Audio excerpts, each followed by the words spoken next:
It's probably my third favorite Castlevania. Um, I mean, some of the most iconic tunes because it's all over YouTube. Everybody does Castlevania remixes or just posts music. It's got such an amazing soundtrack. Yeah, it The does. gameplay was made more fluid and a bit easier for people, which resulted in it probably being a lot easier than many Castlevania games. But it's just a great game overall. It's definitely a hallmark of the SNES. Yeah, definitely. Then you have Contra 3, which was a lot of people's first introduction to Contra altogether. And the infamous Konami code. People's first time seeing that in a game.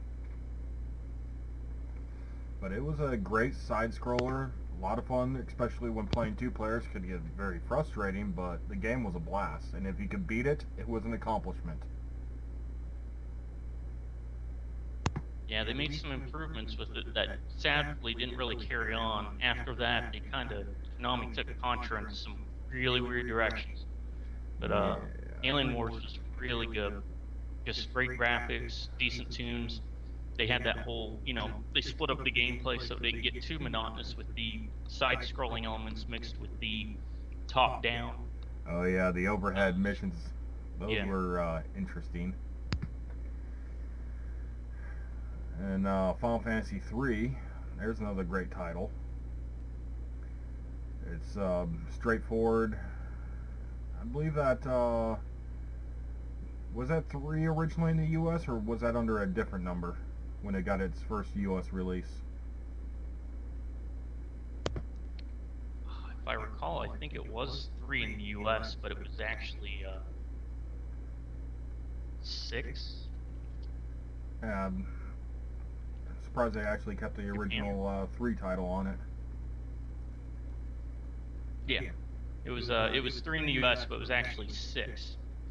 It tends to be many people's favorite Final Fantasy. It's not personally my favorite, but I mean, it did a lot to show that video games aren't necessarily just something kids play because, of the depth of the game story. It was definitely more adult oriented, not in like adult themes, but just written for adults. The Kirby games I don't know too much about. I never got to play these when I was a kid. Would enjoy playing them, but I know Kirby's usually a pretty solid title.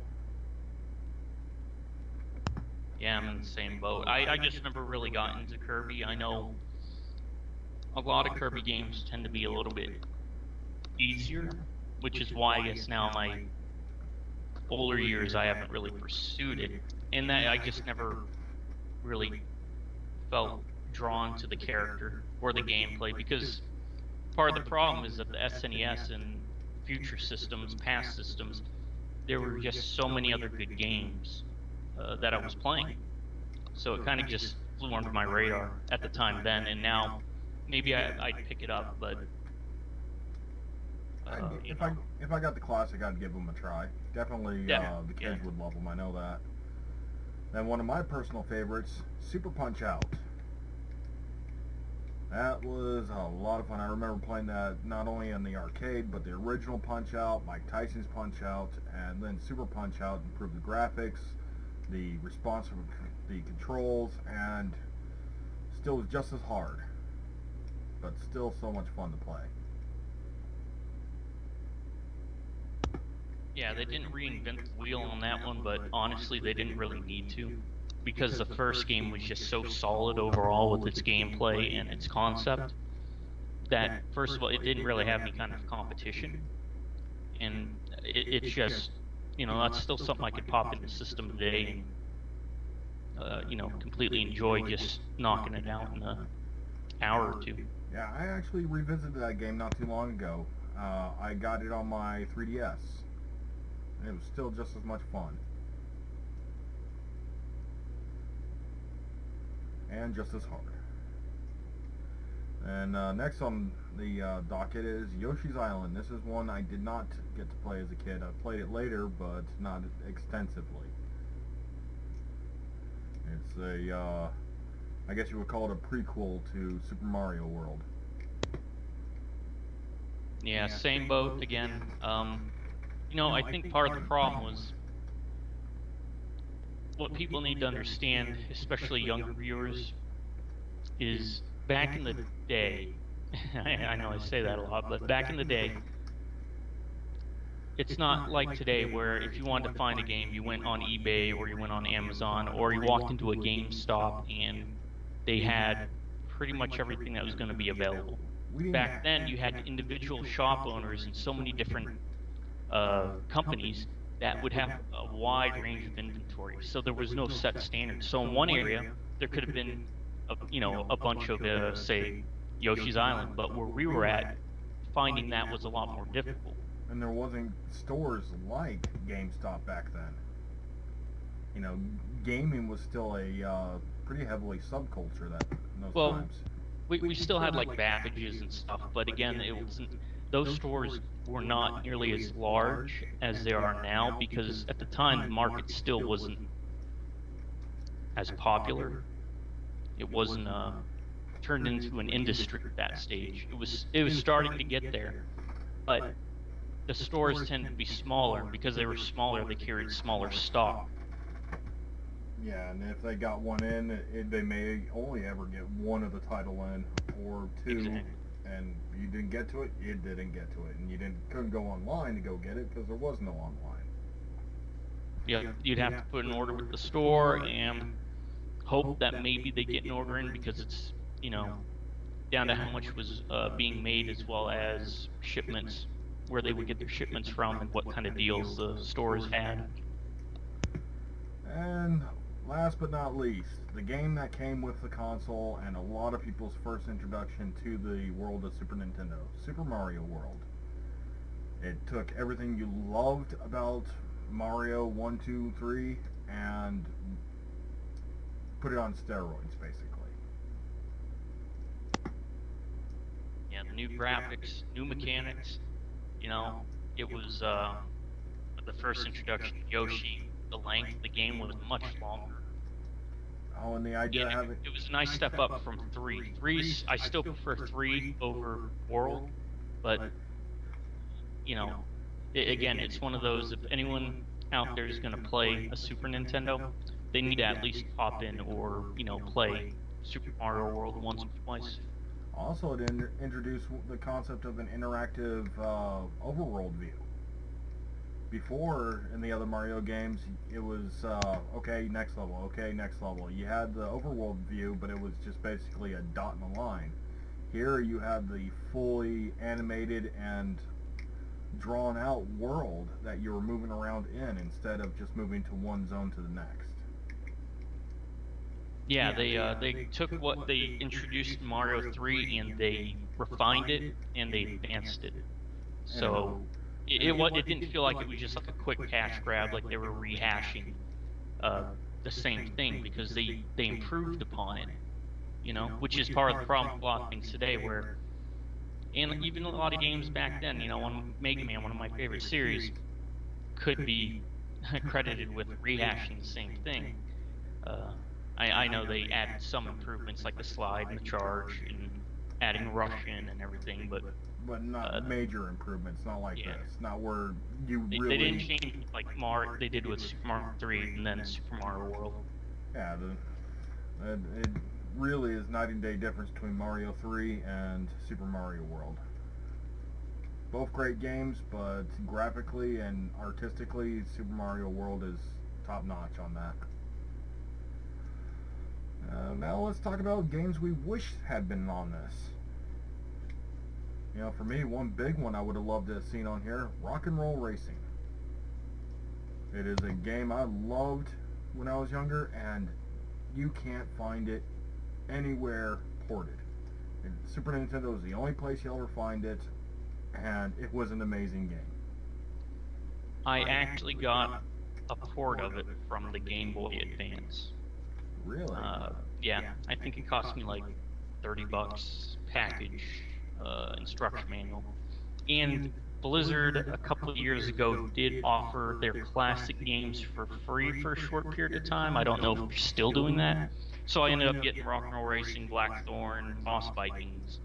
But yeah, it's Rock and Roll Racing on the Super Nintendo is just a game that's been criminally underutilized. It just hasn't been put back out there. And I mean, that type of racing genre died long ago, but it could really see a resurgence if, Blizzard would honestly get off their butt and re-release it in a manner. I know they're so PC-centric now, but...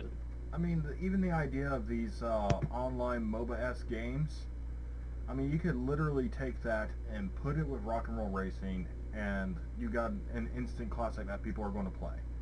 You do a race, that counts as a match, and you earn points and unlock stuff. That'd be awesome. Yeah, definitely. And then, using their model, they can create new drivers, create new tracks, and, add to it. Oh yeah, they have a plethora of content they can throw in there from all their other games. I mean, they did that where you had the secret character of Olaf in there. Yep. And especially with how they like to cross over their different IPs, like Overwatch with Heroes of the Storm, and even World of Warcraft had the Lost Vikings and other references to their games. So Blizzard, if you're listening, there's a free idea for you. We won't even charge you for that one. Yeah, just make it happen. Then, two games I would have loved to see on there. Two of my personal favorites on Super Nintendo is Breath of Fire 1 and 2. Absolutely love them. Definitely, and it's a series Capcom's. I wish would have abandoned, but they released some tracks with that, and oh, don't even get me started on Dragon Quarter. You know what? I can at least say Dragon Quarter tried to do something. Their mobile Breath of Fire game they made, I didn't even give the time of day, because it's just like, that series deserves a little bit more than that. I know people feel like JRPGs are done for, like it's over, but they could very easily have reinvented it, considering things like Xenoblade Chronicles, or even Final Fantasy 15 or whatever, and plenty of other major companies are still keeping their properties alive and properties at least afloat. I mean, look how many units Final Fantasy 15 sold. I mean, that was an immensely popular PS4 title.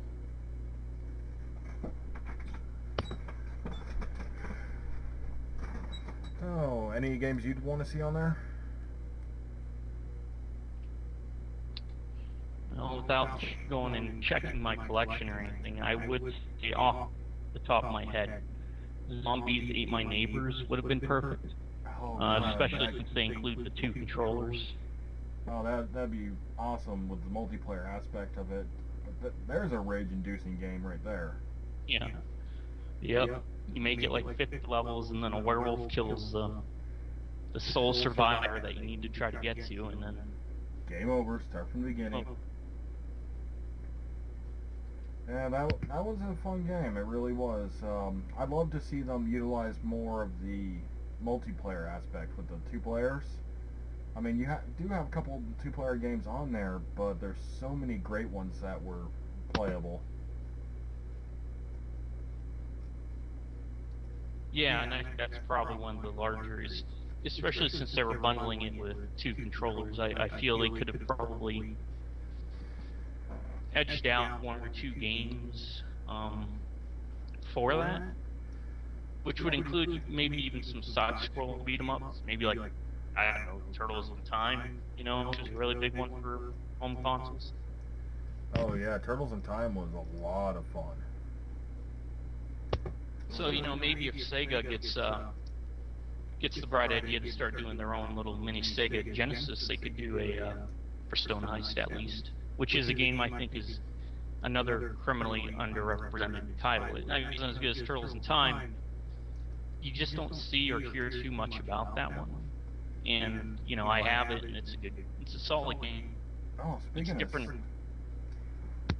Speaking of Sega, I saw a game that we used to play as kids is finally making a comeback. Road Rash. Yeah. No. Kind of curious to see how that one turns out. Yeah, and I'm waiting on maybe a Skitchin 2.0. Yeah. It's the one where you're on the rollerblades. Yeah, I remember that one where you could grab onto the cars and somebody grab on there with you and you knock them off. Yeah, do the slingshot. And that's one thing that definitely differed between Super Nintendo and the Sega era, where some of the